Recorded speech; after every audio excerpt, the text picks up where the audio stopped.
Acts chapter 23. And Paul, earnestly beholding the council, said, Men and brethren, I have lived in all good conscience before God until this day. And the high priest Ananias commanded them that stood by him to smite him on the mouth. Then said Paul unto him, God shall smite thee, thou white-walled, for sittest thou to judge me after the law, and commandest me to be smitten contrary to the law? And they that stood by said, Revilest thou God's high priest? Then said Paul, I wist not, brethren, that he was the high priest, for it is written, Thou shalt not speak evil of the ruler of thy people. But when Paul perceived that the one part were Sadducees, and the other Pharisees, he cried out in the council, Men and brethren, I am a Pharisee, the son of a Pharisee. Of the hope and resurrection of the dead I am called in question. And when he had said so, there arose a dissension between the Pharisees and the Sadducees, and the multitude was divided. For the Sadducees say that there is no resurrection, neither angel nor spirit, but the Pharisees confess both. And there arose a great cry, and the scribes that were of the Pharisees' part arose and strove, saying, We find no evil in this man, but if a spirit or an angel hath spoken to him, let us not fight against God. And when there arose a great dissension, the chief captain, fearing lest Paul should have been pulled in pieces of them, commanded the soldiers to go down and to take him by force from among them, and to bring him into the castle.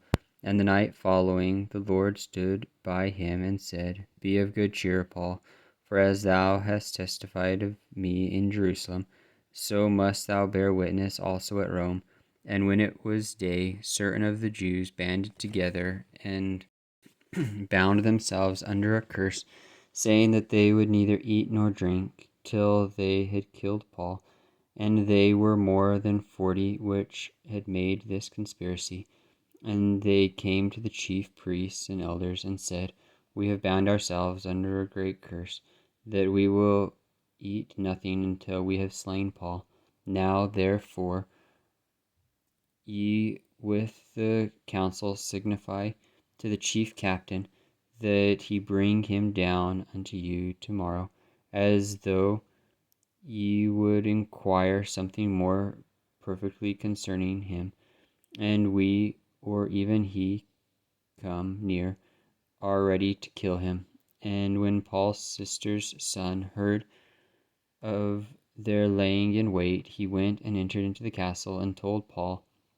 Then Paul called one of the centurions unto him, and said, Bring this young man to the chief captain, for he hath a certain thing to tell him. So he took him, and brought him to the chief captain, and said, Paul the prisoner called me unto him, and prayed me to bring this young man unto thee, who hath something to say unto thee.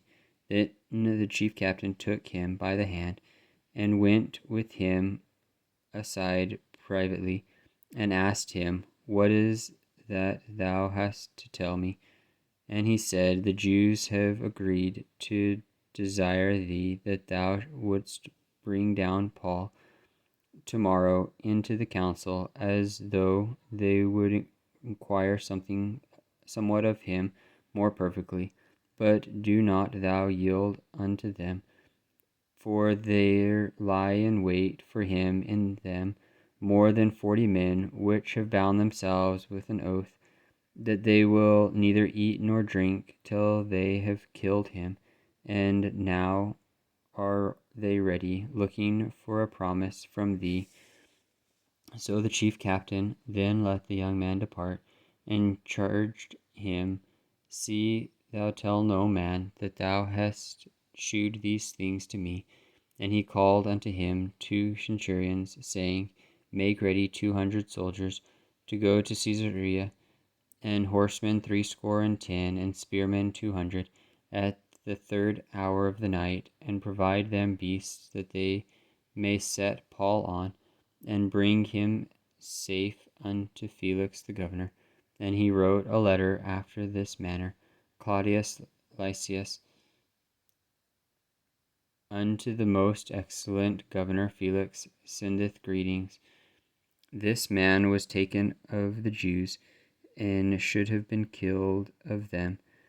Then came I with an army and rescued him, having understood that he was a Roman.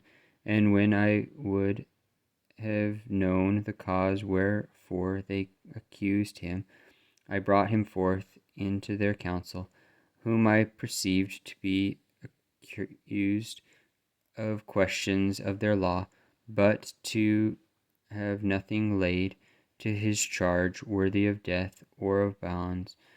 And when it was told me how that the Jews laid wait for the man, I went straightway to thee, and gave commandment to his accusers also to say before thee what they had against him. Farewell. Then the soldiers, as it was commanded them, took Paul and brought him by night unto Antipatris.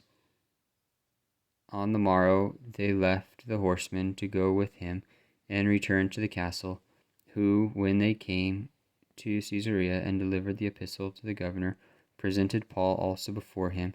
And when the governor had read the letter, he asked of what province he was, and when he understood that he was of Cilicia, I will hear thee, said he, when thine accusers are also come. And he commanded him to be kept in Herod's judgment hall.